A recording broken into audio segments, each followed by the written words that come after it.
اللهم رب اشرح لي صدري ويسر لي امري واحلل عقدة من لساني يفقهوا قولي. اللهم ربنا زدنا علما، اللهم ربنا زدنا ولا تنقصنا، اللهم زدنا إيمانا وعملا صالحا وعملا متقبلا وعلما نافعا. أما بعد فأعوذ بالله من الشيطان الرجيم من همزه ونفخه ونفسه. وما من دابة في الأرض إلا على الله رزقها. امام احمد بن حنبل رحمہ اللہ نے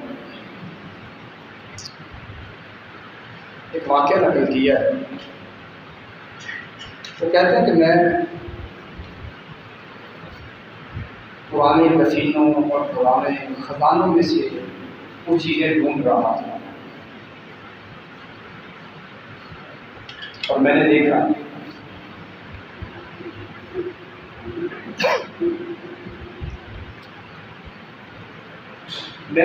کہ ایک بورا ایک توڑا یا تھیلا ملا. جب میں نے اس تھیلے کا منہ کھولا اس کے اندر سے نا کھجور کی گٹھلی کی طرح کے دانے نکلے. میں نے کہا یہ کس چیز کے اتنے بڑے بڑے دانے ہیں؟ جب میں نے اس بورے کو ٹٹولا اس کے اوپر لکھا ہوا تھا کہ یہ گندم کے دانے ہیں. ھذا ينبت فی زمن العدل. جب معاشرے میں عدل اور انصاف ہو، جب ہر انسان اپنی لمٹس اور حدود کو جانتا ہو، تو اس وقت اللہ رب العزت گندم کے دانے کو کھجور کی گٹھلی جتنے پیدا کرنے میں لگاتے ہیں. معاشرے کے اندر بڑھتی ہوئی بے روزگاری، بڑھتی ہوئی مہنگائی، یا یوں کہہ لیں ہماری خواہشات کی گفتاب نے ہماری سہولیات جو دن بدن ضروریات میں تبدیل ہوتی جا رہی ہے، انہوں نے ہمیں زندگی کی اس ڈگر پہ لگا دیا ہے کہ حدیث مبارکہ ہے اللہ کے پیارے پیغمبر علیہ السلام فرماتے ہیں ایک وقت آئے گا کہ انسان اس بات کا خیال نہیں کرے گا کہ جو وہ کما رہا ہے، جو وہ کھا رہا ہے، جو وہ اپنے گلے کے اندر اپنی جیب کے اندر رکھ رہا ہے، سمیٹ رہا ہے، وہ حلال ہے یا حرام ہے. بہت حد تک دو سوچیں ہمارے اندر پیدا ہو چکی ہیں. ایک تو یہ سوچ کہ ہم اپنے رزق کے خود خالق ہیں، یعنی میں اتنا عقل مند ہوں، میں اتنا سمجھدار، دانا بینا اور فقیر ہوں کہ میری کاروباری لاگت کی وجہ سے، میری سمجھداری کی وجہ سے میری یہ دکانداری چل رہی ہے. ہم نے اللہ کو رازق ہونے کے بعد اپنے کاروبار سے، اپنی دکانداری سے نکالا. یعنی جو مسبب الاسباب ہے، جو رازق ہے، جو بانٹنے والا ہے، اس کو ہم سمجھتے کچھ نہیں. میں بہتر ڈگری والا ہوں، میرے پاس اچھی سند ہے، میں بڑا ذہین ہوں، میں بڑا فقیر ہوں. جب میں آیا تھا تو ہمارے کاروبار کی کوئی حیثیت نہیں تھی، پھر میں نے اس کا کام کو چلایا. ہم نے اللہ کو درمیان سے نکالا. یہ بہت بڑی ہماری حماقت ہے، بہت بڑی غلطی ہے. میں تفصیل میں جائے بغیر اس پہ کمنٹس کر کے بات کو آگے بڑھاتا ہوں. صحیح بخاری کے اندر 3 بندوں کا واقعہ ہے. ایک جو گنجا تھا، ایک نابینا تھا، ایک کوئی زیادہ شخص تھا.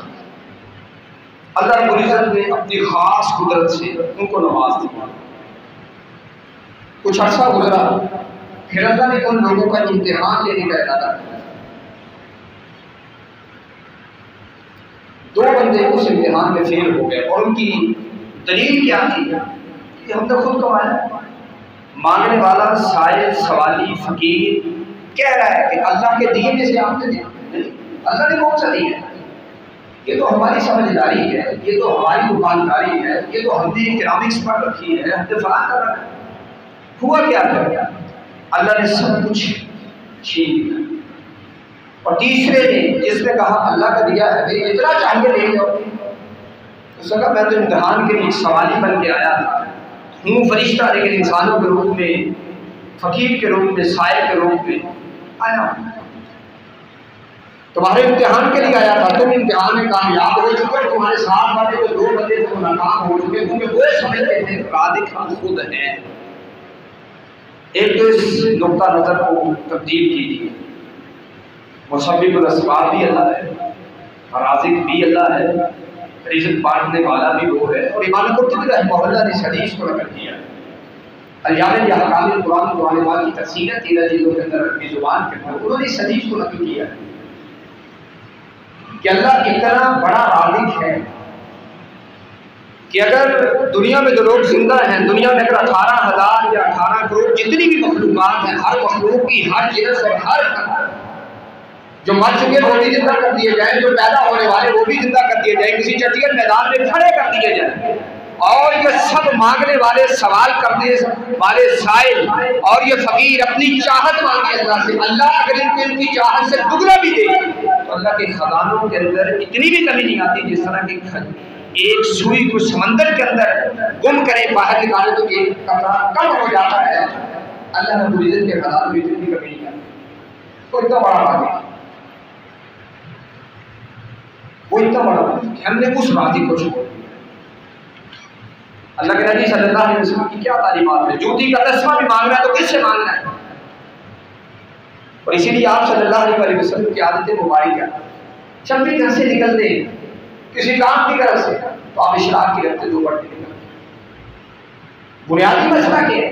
اے مالک میں اس رستے پہ جا رہا ہوں، اور اگر میری کوئی بہن اس بات کو سن رہی جو میرے کسی بھائی کی بیوی اور ہماری بھابھی، اگر اس کے مرد کو، اگر اس کے خاندان کو، اگر اس کے بیٹے کو، اگر اس کے کسی باپ کو روزگار نہیں دیتا، روزانہ ویسے بدل کے آتا ہے، کبھی یوں ہو کہ اس کو ناشتہ کروائے، گھر سے باہر بھیجے اور مسئلے میں بیٹھے میرے مولا ہم رزق کے تلاشی ہیں، ہم حلال رزق کے تلاشی، میرے اللہ اس جانے والے کے رزق کے اندر برکت ڈالے، تو کیا نور نہ نور کا ہو۔ اس لیے تو امام ابن تیمیہ رحمہ اللہ نے لکھا ہے دنیا کی سب سے بڑی نیکی یہ ہے کہ انسان اس کے حلال کی کوشش اور طمع کرے، یہ دنیا کی سب سے بڑی، اس طرح شرک دنیا کا سب سے بڑا گناہ ہے، اس طرح سب سے بڑی نیکی حلال رزق مانگنا ہے۔ کیونکہ اگر رزق حرام ہے، انسان بیت اللہ کے غلاف کو پکڑ کے بیت اللہ کے صحن کے اندر کھڑا ہو کے بھی اللہ کی بارگاہ میں مانگے، اللہ کے نبی نے فرمایا اللہ یستجاب لہ الدعاء رضی بالحرام والرسول حرام محرم حرام، اس بدبخت کی دعا کون سا رب سنے گا؟ اس رب نے حرام سے روکا تھا، یہ اپنے پیٹ میں حرام بھر کے آ گیا ہے، اس سے جو لباس پہنا وہ حرام کا ہے، اس کا جو سفر ذات رات تھا وہ حرام کا تھا، میں اس کی دعا کیسے سنوں گا؟ اللہ اس کی دعا کیسے سنوں گا؟ اللہ یستجاب لہ الدعاء، اللہ کے نبی صلی اللہ علیہ وسلم فرماتے ہیں ایسے بدبخت کی دعا کبھی بھی نہیں سنی جائے۔ آج یہ ہو رہا ہے، اللہ کو رزق کی لین دین سے نکال دیا۔ نمبر 2، حلال حرام کی تمیز مکمل ختم کر۔ میں 2-3 آیتیں پڑھ کے بات کو آگے بڑھاتا ہوں۔ یہ جو میں نے آیت پڑھی 12ویں پارے کی پہلی آیت، وَمَا مِن دَابَّةٍ فِي الْأَرْضِ إِلَّا عَلَى اللَّهِ رِزْقُهَا، تو اشرف المخلوقات ہے، تجھے تو اپنے ہاتھوں سے اس نے ڈھونڈا اور بنایا ہے، تیرے چہرے پہ مارنے سے منع کیا اس لیے کہ اللہ نے تیرے چہروں کو اپنے ہاتھوں سے بنایا، تو اتنا اشرف المخلوقات ہے۔ اللہ کے قرآن یہ کہتا ہے وَمَا مِن دَابَّةٍ فِي الْأَرْضِ، چلنے والا کوئی چھپایا بھی زمین پہ نہیں چلتا، لیکن رزق کون دیتا ہے اسے؟ انسان نے ہی اپنے ذہن سے تصور نکال دیا۔ میں یہ سمجھ رہا ہوں، آپ یہ سمجھ رہے ہیں، میری قابلیت، میری سمجھداری، میری کاروبار اور دکانداری کی وہ جو بڑھوتری کی وجہ نہیں۔ قرآن پاک کی آیت سنی، ان اللہ هو الرزاق، اللہ راضی کیا ہے، ذو القوۃ المتین، بہت طاقتور ہے، وہ دینے پہ آئے تو مریم کو بند کمروں کے اندر بھی جنت کے پھل پہنچا دیتا ہے، یہ ہے اس کی قوت، یہ ہے اس کی طاقت، وہ دینے بھی آئے، کیسے بھیجا ہوگا؟ ملتان سے بادشاہ منگانا ہو، کبھی کسی کو کبھی کسی کو کبھی کسی کو فون کرتے، اس نے جنت سے پھل بھیجا۔ ان اللہ، وہ اللہ ذو القوہ، وہ قوت والا ہے، وہ اور رازق بھی اور قوت والا بھی، اسے پتا میں نے کیسے دینا ہے، میں کیسے بانٹنا ہے۔ اور یہ تو آیت ہے جب ہم عام کیلنڈروں پہ دکانوں پہ لگے ہوتے ہیں، واللہ خیر الرازقین، اللہ بہترین رزق دینے والا ہے۔ اور اللہ کے نبی صلی اللہ علیہ وسلم کیا دعا فرمایا کرتے تھے؟ اللہم ارزقنا رزقا حلالا، یا اللہ ہمیں حلال رزق دینا۔ اور کبھی یوں کہیں کہ یا اللہ ہمیں اتنا سا رزق دینا جس سے ہمارا پیٹ بھر جائے۔ اور امام ترمذی نے اس حدیث کو نقل کیا کہ وہ چند لقمے جس سے یہ کمر عبادت کے لیے کھڑی ہو جائے وہی میری زندگی کے لیے کافی۔ صحیح بخاری پڑھیے، نبی صلی اللہ علیہ وسلم کے شمائل کو پڑھیے، آپ نے کبھی بھی چپاتی نہیں کھائی، یعنی چوپڑی ہوئی روٹی جس کو گھی لگا ہوتا ہے، یہ کبھی نہیں کھائی۔ 2 ماہ مسلسل آپ کے گھر میں چولہا نہیں جلتا۔ یہ میں بات اس لیے ذکر کر رہا ہوں کہ اگر ہماری بیویاں، اگر ہماری بہنیں، اگر ہماری مائیں یہ تھوڑی سی توجہ کرے کہ بیٹا تجھے دہاڑی تو 800 ملتی، 800 کا یہ لے آیا، یہ کدھر سے پیسہ ہے۔ اور میں بڑے کھلے دل سے کہوں گا یہ رشوت پہ، حرام پہ لگانے میں اور عورتوں کا بڑا کردار ہے، اس میں غصہ نہ کیجیے کہ حقیقت یہ ہماری خواہشات ہی پوری نہیں ہوئی۔ خیر قرآن پاک کی آیت ایک اور سنی، الذی خلقکم، وہ اللہ جس نے تمہیں پیدا کیا، ثم رزقکم، اللہ کہتا ہم نے تمہیں رزق دیا ہے۔ اور ہم کیا سمجھتے ہیں؟ جب تم ماں کے پیٹ میں تھا کون رزق دے رہا تھا، کیسے پہنچا رہا تھا، کس چیز کو تیرا رزق بنا رہا تھا؟ یہ کہا الذی خلقکم، وہ اللہ ہے جس نے تم کو پیدا کیا، ثم رزقکم، تم اپنے رزق کے خالق نہیں ہو بلکہ خالق کون ہے؟ اللہ رب العزت۔ تیسری آیت قرآن پاک کی سنیں، وَإِن مِّن شَيْءٍ إِلَّا عِندَنَا خَزَائِنُ، دنیا میں کوئی بھی چیز جس کو آپ سائنس کی اصطلاح میں ایٹم کہہ سکتے ہیں، ایٹم یعنی کوئی چھوٹے سے چھوٹا ذرہ، چھوٹے سے چھوٹی آنکھوں سے دکھائی دینے والی، خوردبین سے دکھائی دینے والی چیز، اللہ کہتا وہ بھی ہے تو اس کے خزانے ہمارے پاس ہیں، خزانوں کے مالک ہم ہیں۔ وَلِلَّهِ مِيرَاثُ السَّمَاوَاتِ وَالْأَرْضِ، یہ زمین اور آسمان اور یہ خزانے، یہ معدنیات، یہ ذخائر سب کے مالک ہیں۔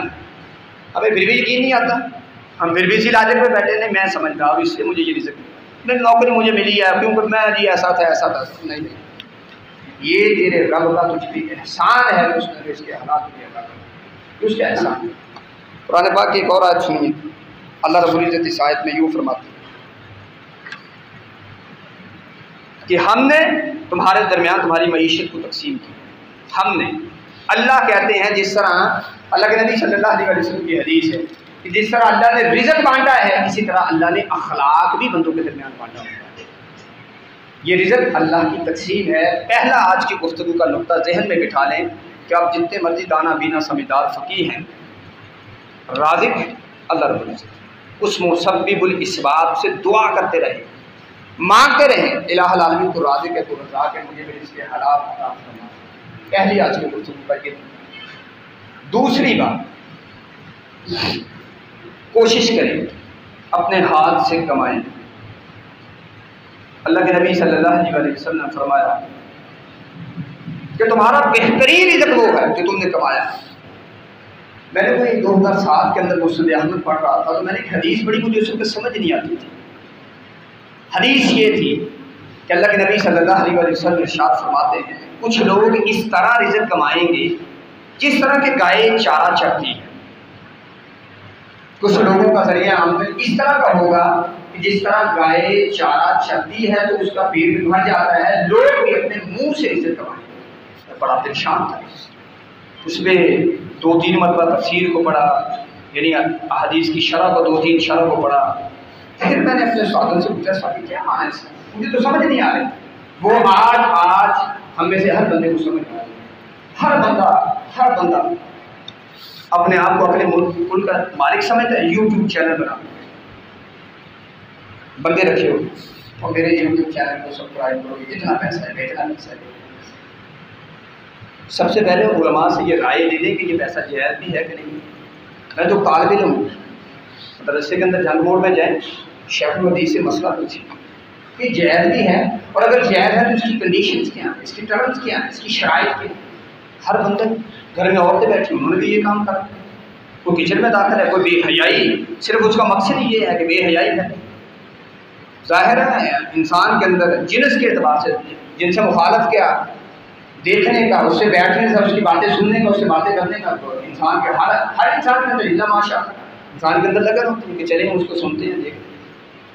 اور میں حیران ہوں رزق حلال لوگ کماتے ہیں، 40 GB کا 6 دن کا پیکج لگواتے ہیں، کتنے جاتا ہے سب کچھ؟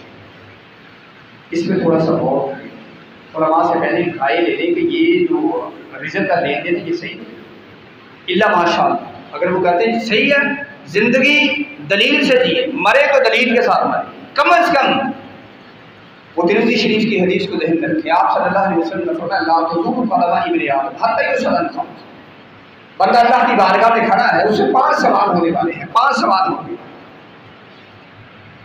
اللہ رب العزت 5 سوال کرے، ان میں سے 2 سوال انسان کی معیشت کے بارے میں، معاشیات کے بارے میں، رزق کہاں سے کمایا تھا اور کہاں پہ خرچ کیا؟ یار میری کوئی حرام کی کمائی ہے، میں کوئی حرام کماتا ہوں، ٹھیک ہے آپ کی کمائی حرام کی ہے، لگاتے تو کہیں حرام پہ نہیں، یہ دونوں سوال ہیں، اور آپ صلی اللہ علیہ وسلم کے الفاظ سنیے، آپ نے فرمایا لا تزول قدم، جس طرح جب تک خطبہ نہیں ختم ہوگا اگر اللہ کی طرف سے کوئی عمل نہیں آتا تو میں آپ کے سامنے کھڑا ہوں، جب تک اللہ چاہیں گے اور وہ بندہ سوالوں کا جواب نہیں دے پائے گا اللہ کے سامنے کھڑا ہوگا، بندے کے قدم ہلیں گے نہیں، ہلنے کا مطلب میں تو حرکت بھی کر رہا ہوں، ہلے گا نہیں، ساکت اور ساکت کھڑا ہوگا، اللہ پوچھے گا بتا لگتا سوا کہاں سے کمایا تھا اور کہاں پہ خرچ کیا؟ نہیں جی ہمارا رزق تو حلال کا ہے، لگاتے کہاں پہ ہیں؟ ویڈیوز دیکھنے پہ، موویز دیکھنے پہ، فلمیں دیکھنے پہ، یہاں پہ لگاتے ہیں۔ 2 سوال ہیں، 5 سوال ان میں سے 2 سوال معیشت کے بارے میں، کہاں سے کمایا کہاں پہ لگایا، وہ اور کرتے ہیں، خود بخود غور کرتے ہیں۔ مہنگے موبائل، مسجد کا چندہ کسی نے مانگ لیا، مدرسے کے لیے مانگ لیا، محلے میں غریب بیوہ یتیم عورت بیٹھی ہے، 100 روپے ہم سے ہفتے کا دیے نہیں جاتے، بچوں کو 40 50 ہزار روپے کے موبائل ہے، دکان والے کو شاپ کیپر کو کھایا ہوا ہے، بچہ ہے تو اس کو ٹینشن نہیں ہونی چاہیے، میں شام کو پیسے دے دوں گا، ہفتے بعد دے دوں گا، اس کا پیکج اسی وقت لگا ہے۔ کیا ہو رہا ہے کہ معاشرے میں ہو کیا رہا ہے؟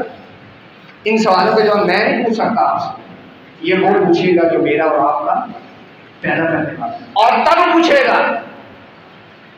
ان سوالوں پہ بنیاد ہوگی جنت کے جہنم، یس تو جنت کی طرف، نو تو پھر مطلب کیا ہے؟ اگر جواب صحیح نہ ہوا، یہ ایسا نہیں ہے کہ NDS کا گیٹ کا کوئی ٹیسٹ دیا، آج فیل ہو گیا، دوبارہ پھر تیاری کر کے آئے گا، پاس ہو جاؤں گا جی نکل جاؤں گا، نہیں، ایک ہی اللہ سے ملاقات ہے میدان محشر کے اندر، اور اس میں سوال 5، ان میں سے 2 سوال معیشت کے بارے میں، 2 جوانی کے بارے میں، میں نے تجھے جوانی دی تھی کہاں پہ گزار کیا ہے؟ یہ نوجوان ہے ساری رات تک لحاظ کے اندر پڑا، بستر کے اندر پڑا، ابو کے پاس سے لیٹتا تھا کہ اسے پتہ نہ چل جائے کہ رات 2 بجے تک موبائل استعمال کرتا، اور پھر پوری زندگی کے بارے میں سوال۔ اللہ کے بندو یہ زندگی اللہ کی عطا ہے، یہ رزق اللہ کی عطا ہے، وہ سوال کرنے کہاں کا رکھتا ہے، وہ بانٹنے والا ہے، وہ تقسیم کرنے والا ہے۔ اچھا ذوالقوہ کا معنی یہ نہیں ہے کہ اگر وہ چاہے تو ایک جھٹکے میں ہمارے گھر کو آگ لگا کے سب تباہ کر دے، اس کا یہ معنی نہیں۔ ذوالقوہ وہ طاقت والا ہے، اگر اسے دینا آتا ہے اسے لینا بھی آتا ہے، اسے چھیننا بھی آتا ہے۔ اس لیے 5 سوال، تجھے جوانی دی کہاں پہ گزار کیا ہے؟ ساری رات عبادت کی بجائے، سونے کی بجائے ان موویز میں گزارا، اور تجھے پوری زندگی دی، تو نے پوری زندگی میں اپنی سعادت کو تبدیل نہیں کی۔ رات کو اٹھتا ہے نا ہر بندہ، سب سے پہلے کیا ہوتا ہے؟ دیکھو کوئی میسج ہوتا ہے، یہ ایسی گندی لت پڑ چکی ہے، ہماری عمریں بیت رہی ہے، ہماری جوانیاں ضائع ہو رہی تھی، اور تیسری چیز مال کمایا کہاں سے تھا؟ سورس، ذرائع آمدن حلال تھے یا حرام تھے؟ آپ نے فرمایا ترمذی شریف کے اندر حدیث داما یرید الی ما لا یرید، جس رزق کے اندر، جس چیز کے اندر شک ہے اس کو چھوڑ دو یہاں تک کہ جب تک پاک نہیں ہو جاتا اس کو حاصل نہیں کرتا، شکو کو شمار پر اللہ راضی ہے۔ تو بہترین رزق کون سا ہے؟ 5واں سوال کیا ہے کہ جتنا علم تھا اس پہ عمل کیا، یہ بھی بڑا خطرناک سوال ہے۔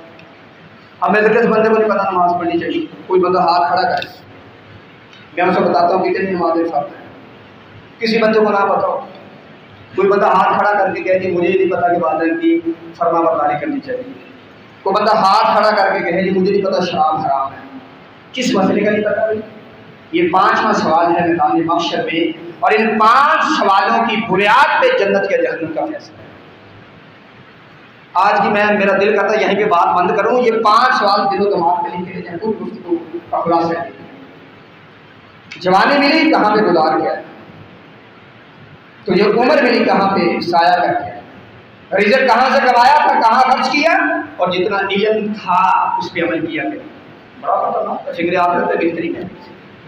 خیر اللہ کے نبی صلی اللہ علیہ وسلم نے فرمایا کہ بہترین رزق کون سا ہے؟ بہترین رزق جو انسان اپنے ہاتھ سے کمائے. اسی لیے تو تعلیم دی کہ مزدور مزدوری کرتا تو شام کو سے اس کی مزدوری اجرت دے دو, اس کے پسینہ خشک ہونے سے پہلے اجرت دے دو اسے اجرت. صبح صبح جب آئے گا شوق سے کام آئے گا, لگن سے کام پہ آئے گا, کہ مجھے اجرت مل جاتی ہے, بڑی خوشی سے کام کرے گا, کام چوری ختم ہو جائے گی. اور جب بچوں کی طرف جائے گا تو بچوں کے ضروریات کی چیزیں لے کے جائے گا, تو بچے بھی خوش ہوں گے, گھر کے اندر خوشی پھیلے گی. لیکن ہمیں یہ بھی مسئلہ نہیں سمجھ آتا. اگر ہم سرمایہ کار ہیں تو ہماری سرمایہ کاری کے اپنے اپنے ٹیکنیکس ہیں, اپنے اپنے اللہ کے نبی کو پتہ ہے. اللہ کے نبی کی یہ تعلیم بھی کسی قاری امام خطیب کی نہیں, یہ اللہ کے نبی صلی اللہ علیہ وسلم کی تعلیم. اور آپ کے شہر میں ایسی دکانیں ضرور ہوں گی جو روزانہ اجرت دیتے ہیں. یقین کرے لوگ لائن لگا کے سی بھی لے کے کھڑے ہوتے ہیں کہ ہم نے کام کیا, کیونکہ روزانہ تیل آٹا روزانہ روکو. اللہ کے نبی صلی اللہ علیہ وسلم نے فرمایا بہترین رزق کیا ہے؟ داؤد علیہ السلام اپنے ہاتھ سے کما کے کھایا. یہ بہترین رزق ہے, اپنے ہاتھوں سے کماؤ, یہ بہترین رزق. اس دوسرا آج کی گفتگو کا مسئلہ ہے کہ جو ہاتھ سے کمایا جائے وہ بہترین ہے. آج کی گفتگو میں تیسرا جو مسئلہ ہے اس پہ بھی تھوڑی سی بات کر لیتے ہیں. حرام کمائی کا میں نے ذکر کیا کہ بیت اللہ کے اندر جا کے غلاف کو پکڑ کے بھی بندہ دعا کرے تو بندے کی دعا قبول. یہاں پہ اگر آپ مجھے تھوڑا سا موقع دیں, اگرچہ علماء کی اس میں شاید کوئی آپ کو حلال کی رائے مل جائے یا مکروہ کی رائے مل جائے, لیکن یہ جو ہم سگریٹ پیتے ہیں اگر اس حالت میں ہمیں موت آ جائے تو حدیث یہ ہے کہ جس حالت میں بندہ مرے گا قیامت کے دن اسی حالت میں اٹھائے. حدیث یہ ہے کہ جس لباس میں مرے گا اسی لباس میں اٹھایا جائے گا. ایک بندہ حرام کا لباس پہنا, گھر سے نکلا اس لباس میں مر گیا, اٹھایا کس لباس میں جائے گا؟ حرام کے اوپر. اگر ایک شخص کے پیٹ کے اندر لقمہ حرام ہے اور وہ اسی لقمے پہ مر گیا, یعنی کھانا کھایا لیکن کھانے میں کوئی چیز حرام تھی, شراب پی لی یا جو رزق تھا جو چیزیں لے گیا تھا وہ حرام تھی, اسی حالت میں فوت ہو گیا تو کس حالت میں اٹھایا جائے گا؟ حرام ہے. اسی لیے تو حدیث ہے اللہ کے نبی صلی اللہ علیہ وسلم نے اپنی امت کی تربیت کی اور آپ نے فرمایا جس دسترخوان پہ, خاص شادی کا دسترخوان, جس دسترخوان پہ شراب کا دور ہو, لوگ شراب پی رہے ہیں, تمہارے ایمان اور تمہاری غیرت کا تقاضا ہے تو اس دسترخوان کو چھوڑ دیا, کھانا چھوڑ دیا. یہ تربیت کیا, یہ آپ صلی اللہ علیہ وسلم نے طریقہ سکھایا. اور اسی لیے تو فرمایا ہم پہلے تو نماز سے بھاگی. اور اگر یہاں پہ میں ایک بات کروں, لا الہ الا اللہ محمد رسول اللہ یا اشہد لا الہ الا اللہ اشہد ان محمد رسول اللہ, اسلام کی 5 بنیادیں ہیں. یہ چھت 4 دیواروں پہ کھڑی, اسلام کی جو چھت ہے وہ 5 دیواروں پہ کھڑی. لا الہ الا اللہ محمد رسول اللہ کے کما حقہ مفہوم کا کس بندے کو پتا ہے؟ میں حسن ظن رکھتے ہوئے کہتا ہوں سب کو پتا ہے, سارے مسلمان. ٹھیک ہو گیا. نماز کتنے پڑھتے ہیں؟ اس کیٹیگری میں کتنے بندے نکل گئے؟ امام احمد بن حنبل کا ڈائریکٹ فتویٰ, بلکہ حضرت علی رضی اللہ تعالیٰ عنہ کا فتویٰ نظرۃ النعیم کے اندر نقل کیا گیا ہے. حضرت علی المرتضیٰ رضی اللہ تعالیٰ فرماتے جو نماز نہیں پڑھتا کوئی شک نہیں کہ وہ مسلمان ہے. کتنے بندے نکل گئے یہاں سے؟ آگے آ جائیں. زکوٰۃ کتنے بندے دیتے ہیں اور کتنے بندے ہیلے کرتے ہیں؟ زکوٰۃ ہیلا کتنے بندے کرتے ہیں؟ اچھا کر لیتے ہیں, دے دیتے ہیں, کسی کو روپیہ دیا, کسی کو 2 آخر میں ملتے ہیں, اس کو جمع کرتے ہیں. نہ اس کی پوری پڑی, اس کو پھر بیچارہ ایسے ہاتھ لے کے آتے. چاہیے تو یہ تھا کہ اپنی زکوٰۃ کم از کم معاشرے کے ایک بندے کو دیتا, اس سے کاروبار کرنا, بھائی کاروبار چلا, اگلے سال ایک دینے والا بڑھتا, لینے والا کم ہوتا. ہمارا طریقہ ہے. کتنے بندے زکوٰۃ کے مسئلے میں گئے؟ آگے رمضان آ گیا, کتنے بندے رمضان میں گئے؟ کتنے % لوگ روزہ رکھتے؟ یہ میں کوئی فتویٰ نہیں دے رہا, میں صرف آپ کو آپ کی توجہ مبذول کروا رہا ہوں. حج کا معاملہ آ گیا, فرمایا جس کے پاس استطاعت اور طاقت ہے اور وہ حج نہیں کرتا, وہ یہودی ہو کے مرے یا عیسائی ہو کے مرے, وہ میری امت میں نہیں مرے گا. ہمیں فکر ہی نہیں, پرواہ نہیں کہ اسلام کی 5 بنیادیں. ان 5 بنیادوں پہ اپنے آپ کو چیک کریں. میں اپنے آپ کو چیک کرتا ہوں، آپ اپنے آپ کے احتساب کریں، معاملہ سیدھا ہو جائے. تو خیر، پہلی جو حرام کمائی ہے وہ چوری. دوسرے بات میں سینہ زوری کے، یہ دونوں چیزوں کو میں گڈ گڈ کرتا ہوں. چوری، آپ صلی اللہ علیہ وسلم نے فرمایا کوئی شخص چوری کرتا ہے، ایک انڈا اٹھاتا ہے اس کا ہاتھ کاٹ دیا جاتا ہے. اسلام کی سزا. کوئی بندہ کسی کی چادر اٹھاتا ہے تو اس کی سزا ملتی ہے، تو دیکھیں کتنا خطرناک ہے. ایک جرم ہم کرتے ہیں جس کا ہم کو پتہ نہیں. وہ جرم پتہ کیا ہے؟ ڈراوے سے کسی کی چیز اٹھانا. مثلا بیامر کی دکان ہے، اب میرا یہ عزت اور احترام کرتا ہے تو مہنگی ترین کوئی چیز پڑی ہوئی ہے باہر، یہ کہہ رہے ہیں ڈرائی فروٹ کی دکان، مہنگی چیز پڑی ہے. اب میں وہاں پہ جاتا ہوں، میرے اس نے تقریم کرنے کی کوشش کی جتنی ممکن تھی. آپ نے فرمایا کہ مہمان کی ضیافت کرو، لا خیر فی من لا یضیف، جو مہمان کی عزت نہیں کرتا اللہ نے اس سے خیر اور برکت کو ختم کر دیا.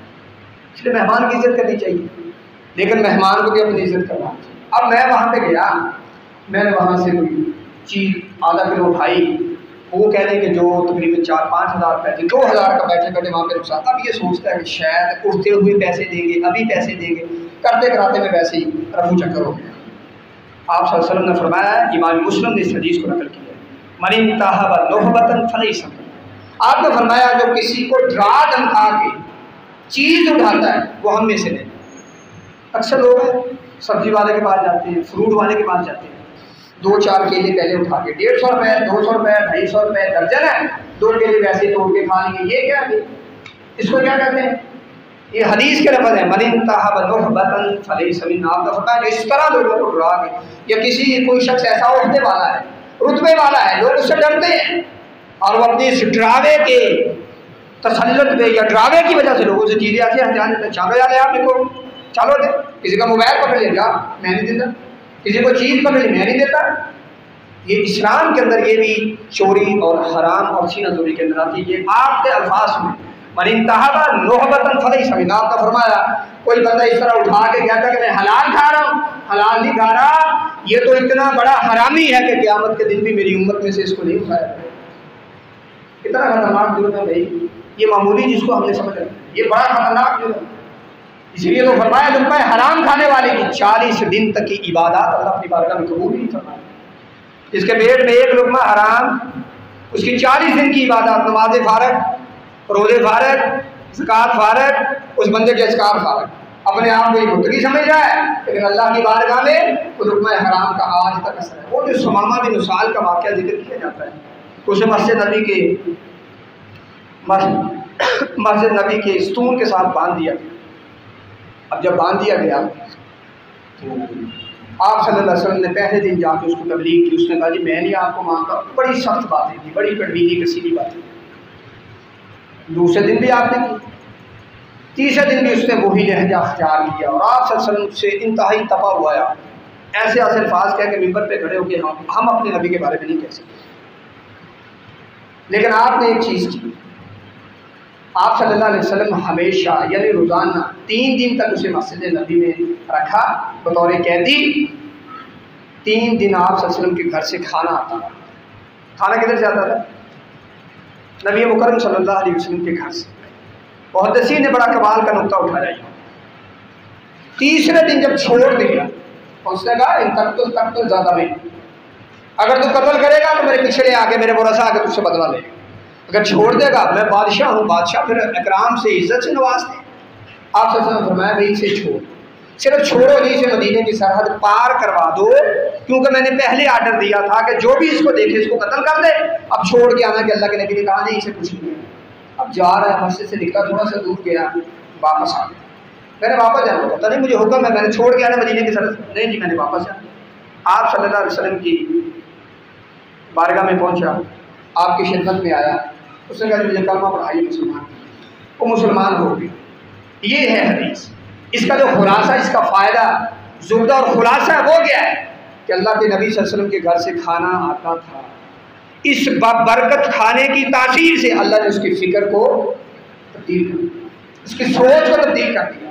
اللہ رب العزت نے فرمایا یا ایھا الرسل کلوا من الطیبات، اے انبیاء کی جماعت تم نے بھی حلال کھانا ہے، وَعْمَلُوا صَالِحًا، اور حلال کھانے کے بعد کہا پھر عمل نہیں کرو۔ جو بندہ حرام کھاتا ہے اس کا عمل نہیں بھول سکتا، بہت کم ہے کہ حرام کھانے والا کا عمل نہیں۔ اللہ نے اپنے انبیاء سے کہا اور محدثین نے اس حدیث سے نتیجہ یہ اخذ کرا، دیکھیں نا یہ پیناڈول کی چھوٹی سی گولی ہے، اتنی سی گولی ہے، انسان کھاتا ہے 10 منٹ کے بعد کہتا ہے ہاں پہلے سے کچھ بہتر، آدھے گھنٹے کے بعد میں بہت بہتر۔ اگر انسان لقمہ حرام جسم میں لے کے جائے اور وہ انسان کی غذائیت ہو، وہ انسان کے جسم کا حصہ بنے، وہ انسان کے خون میں جائے، وہ انسان کا رگ و ریشے میں سرایت کرے، تو کیا اس کا اثرات نہیں ہوں گے؟ حلال کے بھی اثرات ہیں اور حرام کے بھی اثرات ہیں۔ اس لیے یہ زبردستی لوگوں کی چیزیں اٹھانا یہ کبیرہ گناہ میں شامل ہے، جس سے آپ نے روک دیا وہ کبیرہ گناہ، من انتہب نہبۃ فلیس۔ ایک بہت بڑا جرم جو ہمارے معاشرے میں ہو رہا ہے، اگر کوئی ساتھی یہاں پہ بیٹھا ہے کوئی ایسے کاروبار کے ساتھ اس کا تعلق ہے جس میں وہ یوں سمجھے کلرک ہے یا لوگوں کے کام کرواتا ہے، اس میں سود کا بڑا لین دین، یہ رشوت کا بڑا لین دین، رشوت بہت بڑا گناہ ہے۔ نہیں جی، میں ایک دن میرے سفر میں آ رہا تھا تو میرے دماغ میں ایک بندے کا کیس چل رہا، یہ ہوتا ہے نا یونین کونسل میں سیکٹری بڑا کام کرتے ہیں، مطلب بڑا کام کرتے ہیں، ڈیتھ سرٹیفکیٹ بنوانے چلے جاؤ بڑا کام کرتے ہیں۔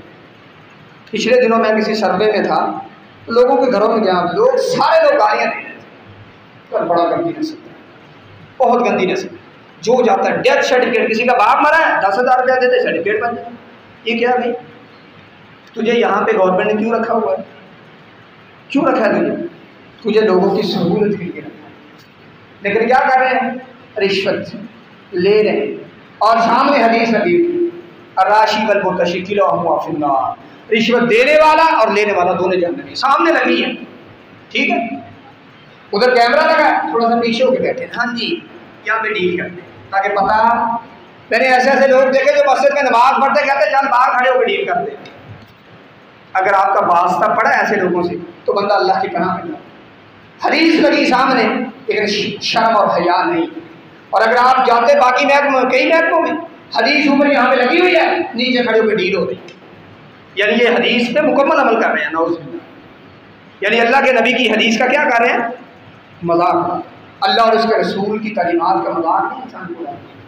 ایک دن میں کسی نے ویڈیو کلپ بھیجا، اس میں یہ تھا کہ بندے کو پکڑا رشوت پہ، تقریباً 3 بجے کے لگ بھگ پکڑا اس کو، جب لے کے جا رہے ہیں نا کہتے یار میں نماز پڑھ لیں، وہ پولیس والوں کو کہتا مجھے نماز پڑھنے دے، اور یہ ریکارڈنگ ہو رہی، وہ کہتے تمہیں شرم نہیں ہوتی، تو حرام بھی کھانا نہیں، کہتے نماز اللہ تھا، کمال ہے۔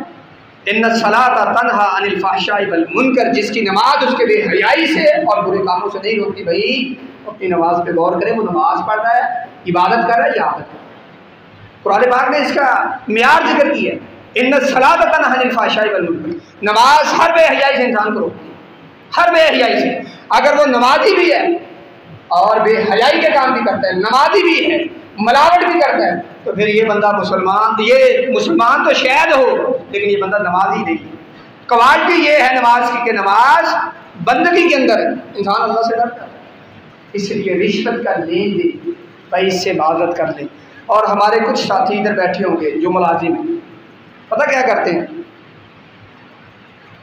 وہ کرتے یہ ہیں، جاتے ہیں سب سے پہلے جا کر نا پیسے پکڑاتے ہیں، اے پھڑی یار میرا کام تھا کرنا، تو بھائی یہ کیا ہے؟ خود ملازمین کو عادت ڈال دیا کہ پیسے لے کے کام کریں۔ کوئی ہم جیسا چلے جائے، ہاں جی مولوی صاحب خیر دے، یہ کام تھا بیٹھ جا، 10 منٹ بعد ہاں جی خیر دے، یہ کام تھا بیٹھ جا، اور ہم یہ سوچ رہے ہوتے ہیں وہ اسٹینڈ پہ 40 دیتے، فلانی جگہ پہ 50 دیتے، دفعہ مارو انہوں 500 دے کے جان چکو، بھائی کیوں؟ اسٹینڈ پہ 10 مرتبہ دے دو، لیکن حرام کیوں دیتے ہو؟ اللہ نے پوچھنا نہیں ہے کہاں سے کمایا تھا، کہاں پہ خرچ کیا تھا، پوچھنا نہیں اللہ نے۔ مزاحمت کریں اس مسئلے، یہ جو جرم کر رہے ہیں نعوذ باللہ، حرام لینے والے کو شرم نہیں آتی، تو تجھے حلال پہ رکتے ہوئے شرم آتی؟ حرام لینے والے کو شرم نہیں آتی؟ وہ کسی سے نہیں ڈرتا، تو اللہ سے ڈرتا ہے۔ اس سے ہاتھ ہوڑا کریں، اگر کوئی راشی ہے کوئی افسر ہے مزاحمت کریں، 2 مرتبہ 10 مرتبہ 20 مرتبہ، کام ہو ہی جانا ہے، اور طریقہ وہی ہے